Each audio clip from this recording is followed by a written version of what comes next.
Hey, what's up, vinyl community? Welcome back. This is Hub Tunes. I am Mike. This is a concert review. So a friend of mine called me up a couple weeks ago, and he's like, "Hey, do you want to go see Patti Smith?" Sure. When? Tonight.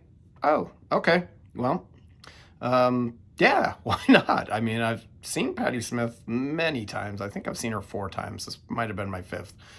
And I've seen her so many times. I wasn't even going to do a review of this, but oh boy, I'm going to definitely do a review.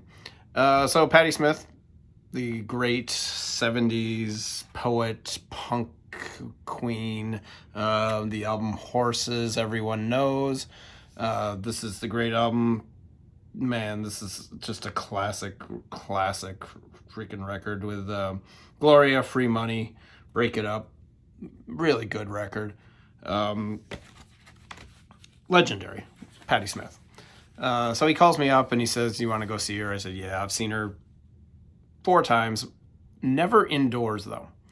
And that's basically the reason I went. I don't care for outdoor concerts, but I do go to them.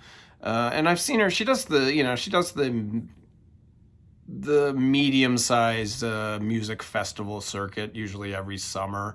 I've seen her at Riot Fest. I've seen her at Pitchfork. I think I've seen her at Austin City Limits. I think I saw her at South by Southwest one year.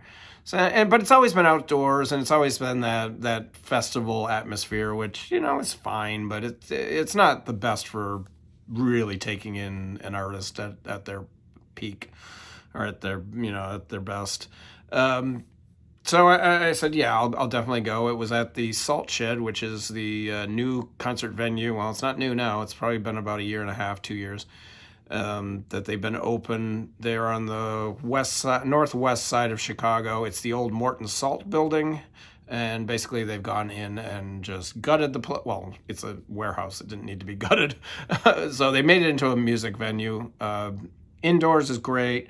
Outdoors, they have another outdoor venue. I saw Mavis Staples there over the summer and Trombone Shorty, which you can go back and see my concert review of that in concert review playlist. The outdoors is great because you got a beautiful view of downtown Chicago, and it's a really chill atmosphere. It's not super. Maybe it holds 1,000 people, and they have food trucks, and it's really really nice. The outdoor part. The indoor I've been to twice. I saw Iggy Pop there. He was good. The first show I saw there, which was the second show ever, was a band called Viagra Boys, who I absolutely love their album from last year. The band itself was great, but the sound was not. So I was a little skeptical about going back to this venue, but man, we actually had good seats for this. I usually don't sit when I go to concerts. I usually stand. But we had good seats, and it sounded really, really good. We were up a little high, but it was fine. And then, so we did that. He took me over there, and there was no opening band, and it was a DJ. And we get there, and drinks were very, very expensive. Very, very expensive. But Patti comes out, and Patti's on fire. And her band, Lenny Kaye, is still with her. Lenny Kaye, from the very first album, is still in her band. It was his birthday. There was a big birthday celebration, happy birthday songs. He is 74, I believe. I believe she is also 74. Could be wrong on that, but early 70s. So Lenny Kaye is still her bassist. Or bassist, no, he's not. He's her guitarist, and he was great. The whole band was...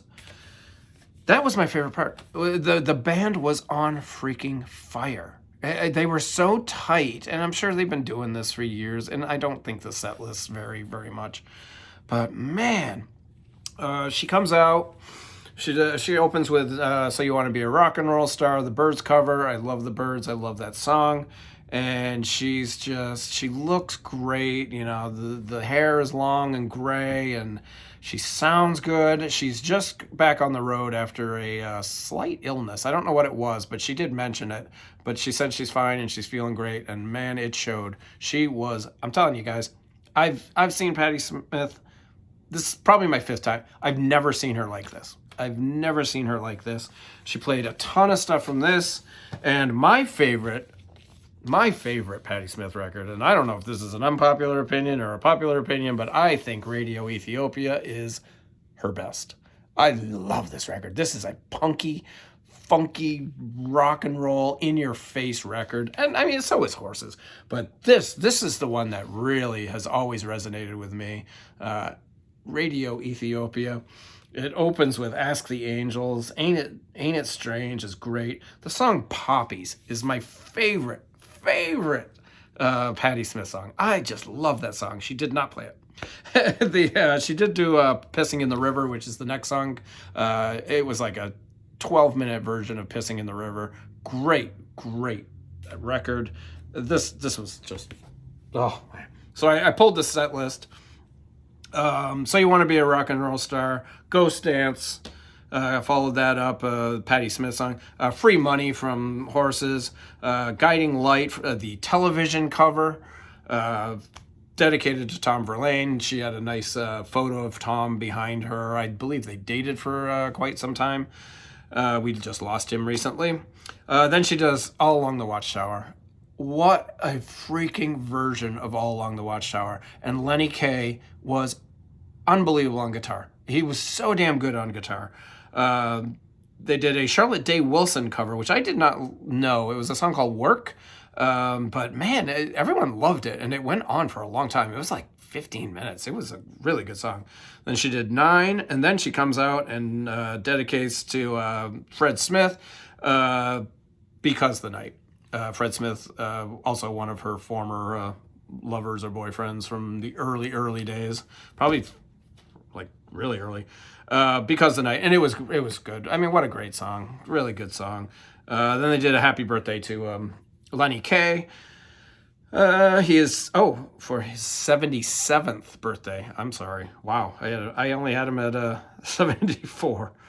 Then they did. Then Lenny Kaye did a song called Two Sevens Clash. Then a Ewan McCall song called Dirty Old Town, dedicated to Shane MacGowan. I was not familiar with that song either, but it was beautiful, absolutely beautiful. Then Dancing Barefoot. I mean, Jesus, what a great freaking song from. Now is Dancing Barefoot on this, or is that on? No, Dancing Barefoot, I think, is on Easter, I believe. Then Peaceable Kingdom and People Have the Power. And this is where shit gets crazy. If you're going to go to a Patti Smith concert, you should probably know who Patti Smith is. You should probably know her history. You should probably listen to her lyrics. She's a political person. She's a poet. She's out there. She's in your face. She doesn't give a shit. Don't throw drinks at her when she starts her political musings and rants. She's going to do it. She does it at every show. It's who she is as an artist. If you don't like it, quietly pack up your shit and go home. Don't throw drinks at a 75-year-old woman. A 75-year-old legend, I might add. If you don't like politics in your music, don't fucking go see Patti Smith. Go see Duran Duran, or go see freaking Boy George. Oh, actually, no. Boy George is actually political. I don't know what people are expecting.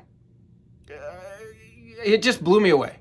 So in the middle of power to the people have the power, somebody throws a fucking drink at her because they didn't like her left-wing conservative politics. She never mentioned anyone by name, I will add. She never mentioned a single person by name, but she stated her views, as she has the right to, as an artist and a poet. She didn't like the drink being thrown at her. And she let everyone know. And it was a profanity-laced tirade at an individual in the crowd. And she was pissed. And the band just kept playing. And it was great. It was freaking awesome. Then she did Pissing in the River, her 15th song of the set, Pissing in the River was freaking awesome. One of my favorite Patti Smith songs. It went on for what seemed like forever. Then Beneath the Southern Cross, I had never heard her do it with an acoustic guitar. I don't think, but she did it with. She brought out an acoustic and played it. And then she closed. Oh, well, she didn't close. She closed the actual show with Land and right into Gloria, which I'm telling you went for another 15 minutes. Gloria was great. What an incredible freaking song. It was so good. Everything about it was great. The band, again, I cannot stress how good this band was. They carried, obviously her vocals aren't, her vocals were never, she's never been known for her great vocals. She still can sing. She can still belt out a song, and the band carried her right along. It was great. They carried each other. It was just terrific. And then People Have the Power, encore, bringing it all back home and ending the show. I don't think there was a person in that place, other than that son of a bitch who threw a drink at her, who was disappointed.